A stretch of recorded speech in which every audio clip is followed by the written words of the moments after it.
Okay, continue. Special times, now this is big. This is special times during the year. Chodesh Elul, the month of Elul.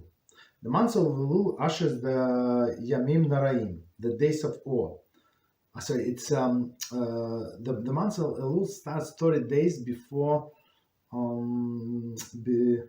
before Rosh Hashanah, right? So Sephardim already start saying Slichas at that time. So like it's like very, very special time. Okay. It is an opportune time for people to reflect of their lives. Like you have 30 days to get ready for a judgment, to the judgment, right? To their lives, to determine how to improve, right? So meaning you have 30 days before the court case. So you have to be ready, right? Elul is a auspicious opportunity for the one to rectify past mistakes and start anew. So of course, it says that Hashem is close to us all year, like all our lives. But in during the month of Elul, it says, the Talmud says, the king is in a field. So what does it mean by the parable? What does it mean? During the year, the king is in his palace. Okay, you want to see the king? Okay, you can sign up or wait 17 years if you're not rich. If you're rich, you give all of the gifts. Maybe they're going to bump you up. You're going to see the king in 5 years, maybe, right? So it's not so easy to see the king, right? But if the king's in the field, he came to your fields or field next to you, and he's easily approachable. That's a must. So that's a must to do Teshuvah. That's a must to come to a king and talk to him.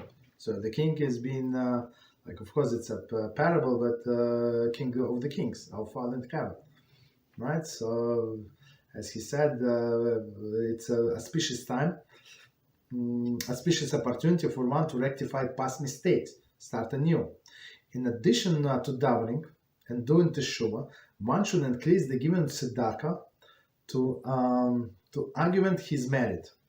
So prayer is good, Teshuvah is good, but it also must be some sacrifice, right? Because when we would do when we had the Beis Hamikdash, we would bring sacrifice for our sins, right? Not for all of the sins, but let's say for some sins we would bring sacrifice. Today we don't have a Beis Hamikdash, but what does it mean, sacrifice? Sacrifice means money. Money means that you work hard for this money, for you buy bull or you buy a sheep or something. It costs a lot of money. So today we give tzedakah. It is desirable to do so daily, meaning on this month, beginning from Erev Rosh Chodesh, Elul, okay, and continue throughout the entire month, meaning that you're getting ready, you're building up your case, sweeten up your judgment, okay.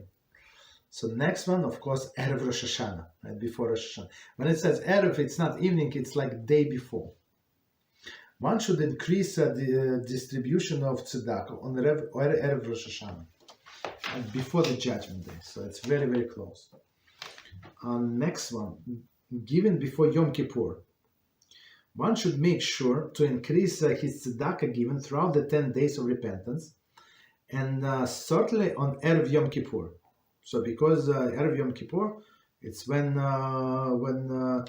you file for appeal. Okay, so you wanted to use all of the merits possible on Erev Yom Kippur. It is befitting to give more than one accustomed to, in order to earn greater merits to be sealed for a good year, right? So first of all, Hashem said that tzedakah is something that is not included in your parnasa, right? Right? It says whatever you give, I'm going to return. Maybe not right now, but for sure, guaranteed that Hashem is going to return, right? So before the Yom Kippur, it says give more than accustomed. Okay.